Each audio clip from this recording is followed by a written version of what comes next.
Hello everybody, welcome to my channel. This is a new video tutorial series of my Cognito with Blueprint plugin. In this video tutorial series, I will teach you how Cognito works and how to use my Cognito with Blueprint plugin. In the very beginning of this video tutorial series, let's begin with basic concept and common sense. Let's see how HTTP request works. Here is a URI example which you can find in many websites. We know that if the IP is not blocked by the firewall and no credential applied to this web API, this URI might be sent by a hacker and he will get a response too. Assume that we use this URI to send a request to server to get a response. The parameter will be sent by curl in the URI or body. Wherever it is, the parameter will be exposed to hacker of course. Let's think how to make sure that it's not sent or modified by a hacker. To simplify, we assume that the parameters are in the curl. First, we can add a timestamp to indicate when the request is made, so that we can draw all the requests made 1 minute or more ago.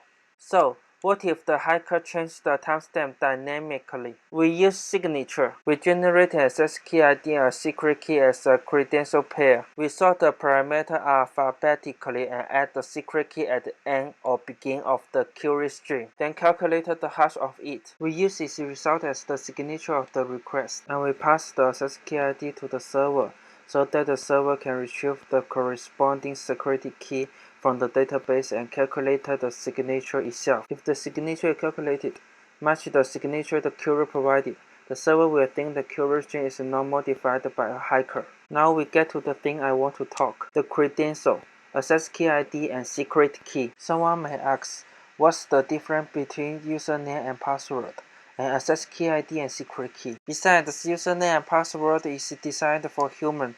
Access key ID and secret key will be expired after a certain time. Client authenticated by username and password has higher authority than access key ID and secret key. Normally, client authenticated by username and password can retrieve your bank info and address in AWS, but access key ID and secret key cannot. Client authenticated by access key ID and secret key can only call limited API. To facilitate understanding, imagine that you are the master of your house. You enter your house with your key and your house treats you as its master, which is like AWS treat client login with your username and password as the master of your account. Guests with invitation card will be only allowed to stay in the living room until you bring him to another room. Invitation card is like access key ID and secret key. However, if all guests use the same invitation card to retrieve the permission, your gatekeeper can distinguish who used a fake invitation card. So, we add the guest name, the date, and the party name on the invitation card, which is per user credential,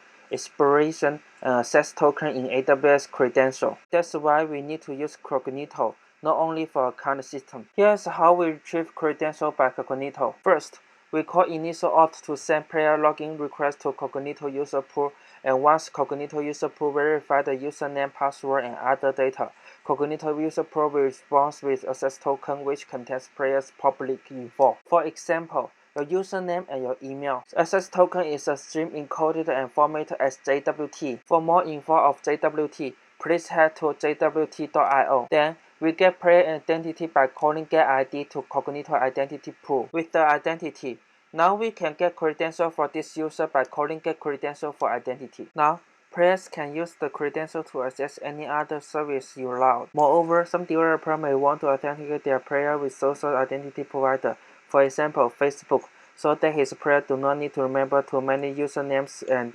passwords. We take Facebook as an example in this tutorial. You can do something similar with other account services that support OAuth 2 or SAML. There are two ways to solve this situation. Log in with Facebook SSO web first to get the access token from the redirect callback URI, and then use the access token from Facebook to retrieve identity from Cognito identity pool. Then get the credential from the Cognito identity pool. You can also do it with Facebook SDK if you know how to use it. Use Cognito external UI to handle login with Facebook and log in as an account in a Cognito user pool. Access token will be returned as a parameter in redirect callback URI. Then you can use the same way as above to retrieve the credential from the Cognito identity pool. Both of these ways are good. With method 1, you need to set up Facebook as an authenticator provider in Cognito identity pool. With method 2, you need to set up Facebook as an external federated identity provider in Cognito user pool. That's all.